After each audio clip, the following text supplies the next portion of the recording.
संबंध। यहाँ जिज्ञासा होती है कि यज्ञ न करने से क्या हानि है।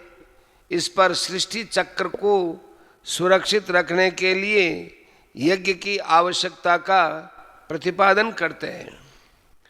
अन्नाद् भवन्ति भूतानि पर्जन्यादन्न संभवः यज्ञाद् भवति पर्जन्यो यज्ञः कर्म समुद्भवः कर्म ब्रह्मोद्भवं विद्धि ब्रह्माक्षर समुद्भवं तस्मात् सर्वगतं ब्रह्म नित्यं यज्ञे प्रतिष्ठितम्।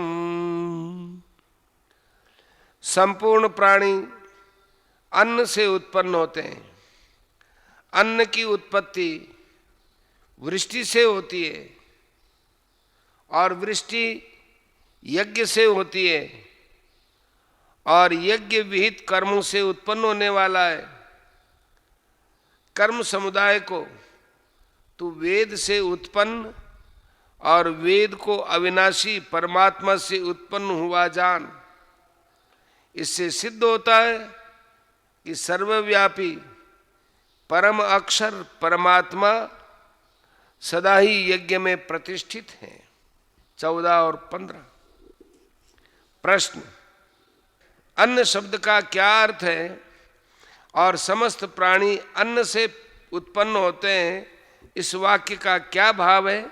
उत्तर, यहाँ अन्न शब्द का व्यापक अर्थ है, इसलिए इसका अर्थ केवल गेहूं चना आदि अनाज मात्र ही नहीं है, किंतु जिन जिन प्राणियों का जो भिन्न भिन्न आहार है वह सब अन्न कहलाता है और जिन भिन्न भिन्न आहार करने योग्य स्थूल और सूक्ष्म पदार्थों से भिन्न भिन्न प्राणियों के शरीर आदि की सृष्टि होती है वह खाद्य पदार्थ अन्न कहलाता है।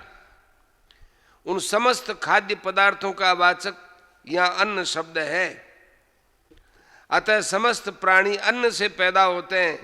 इस वाक्य का यह भाव है कि खाद्य पदार्थों से ही समस्त प्राणियों के शरीर में रज और वीर्य आदि बनते हैं।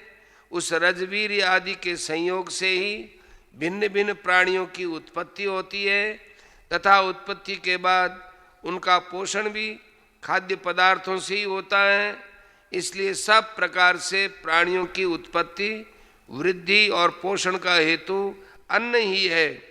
श्रुति में भी कहा है, अन्नाद्येव खल्व इमानि भूतानि जायन्ते अन्नेन जातानि जीवन्ति। तैत्तरीय उपनिषद। अर्थात ये सब प्राणी अन्न से उत्पन्न होते हैं और उत्पन्न होकर अन्न से ही जीते हैं। प्रश्न, अन्न की उत्पत्ति वृष्टि से होती है, इस कथन का क्या भाव है? इससे ये भाव दिखलाया है कि संसार में स्थूल और सूक्ष्म जितने भी खाद्य पदार्थ हैं उन सब की उत्पत्ति में जल ही प्रधान कारण है, क्योंकि स्थूल या सूक्ष्म रूप से जल का संबंध सभी जगह रहता है और जल का आधार वृष्टि ही है। प्रश्न, वृष्टि यज्ञ से होती है कहने का क्या भाव है? उत्तर, सृष्टि में जितने भी जीव हैं उन सब में मनुष्य ही ऐसा है जिस पर सब जीवों के भरण पोषण और संरक्षण का दायित्व है। मनुष्य अपने इस दायित्व को समझकर मन वाणी शरीर से समस्त जीवों के जीवन धारणादि रूप हित के लिए जो क्रियाएं करता है उन क्रियाओं से संपादित होने वाले सत्कर्म को यज्ञ कहते हैं। इस यज्ञ में हवन, दान, तप और जीविका आदि सभी कर्तव्य कर्मों का समावेश हो जाता है। यद्यपि इनमें हवन की प्रधानता होने से शास्त्रों में ऐसा कहा गया है कि अग्नि में आहुति देने पर वृष्टि होती है और उस वृष्टि से अन्न की उत्पत्ति के द्वारा प्रजा की उत्पत्ति होती है। किंतु यज्ञ शब्द से यहाँ केवल हवन ही विवक्षित नहीं है, लोकोपकारार्थ होने वाली क्रियाओं से संपादित सत्कर्म मात्र का नाम यज्ञ है। वृष्टि यज्ञ से होती है, इस वाक्य का ये भाव समझना चाहिए कि मनुष्य के द्वारा किए हुए कर्तव्य पालन रूप यज्ञ से ही वृष्टि होती है। हम कहते हैं कि अमुक देश में यज्ञ नहीं होते, वहाँ वर्षा क्यों होती है? इसका उत्तर यह है कि वहाँ भी किसी न किसी रूप में लोकोपकारार्थ सत्कर्म होते ही हैं। इसके अतिरिक्त एक बात और भी है कि सृष्टि के आरंभ से ही यज्ञ होते आ रहे हैं। उन यज्ञों के फलस्वरूप वहाँ वृष्टि होती है, और जब तक पूर्वार्जित यज्ञ समूह संचित रहेगा, उसकी समाप्ति नहीं होगी, तब तक वृष्टि होती रहेगी। परंतु मनुष्य यदि यज्ञ करना बंद कर देगा तो यह संचय धीरे धीरे समाप्त हो जाएगा और उसके बाद वृष्टि नहीं होगी, जिसके फलस्वरूप सृष्टि के जीवों का शरीर धारण और भरण पोषण कठिन हो जाएगा। इसलिए कर्तव्य पालन रूप यज्ञ मनुष्य को अवश्य करना चाहिए। प्रश्न, यज्ञ विहित कर्म से उत्पन्न होता है, इस कथन का क्या भाव है?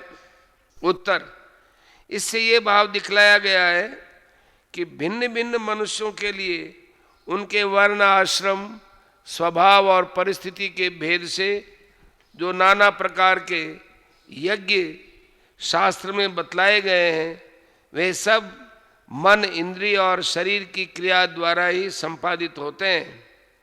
बिना शास्त्र विहित क्रिया के किसी भी यज्ञ की सिद्धि नहीं होती।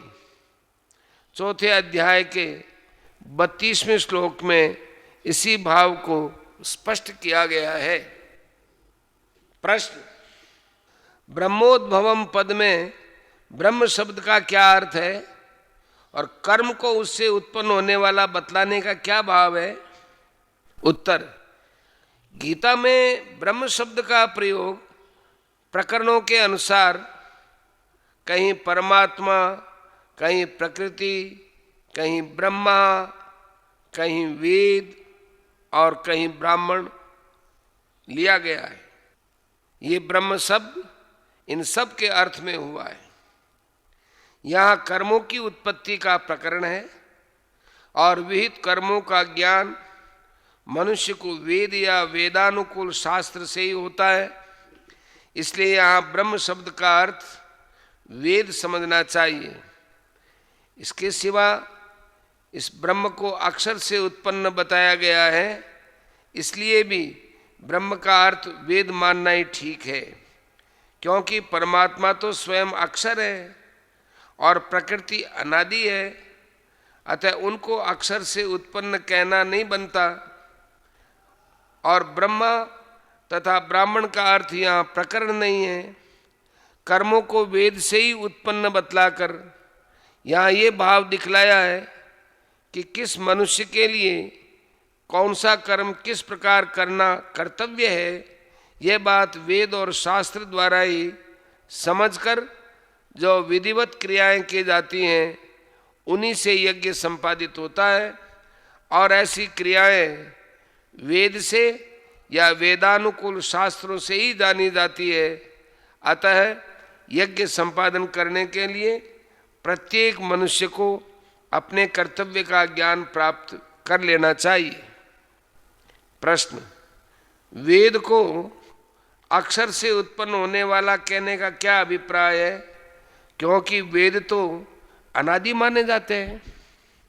उत्तर, परब्रह्म परमेश्वर नित्य है, इस कारण उनका विधान रूप वेद भी नित्य है, इसमें कुछ भी संदेह नहीं है। अतः यहाँ वेद को परमेश्वर से उत्पन्न बतलाने का यह अभिप्राय नहीं है कि वेद पहले नहीं था और पीछे से उत्पन्न हुआ है, किंतु यह अभिप्राय है कि सृष्टि के आदि काल में परमेश्वर से वेद प्रकट होता है और प्रलय काल में उन्हीं परमात्मा में विलीन होता है। वेद अपौरुषेय है, अर्थात किसी पुरुष का बनाया हुआ शास्त्र नहीं है।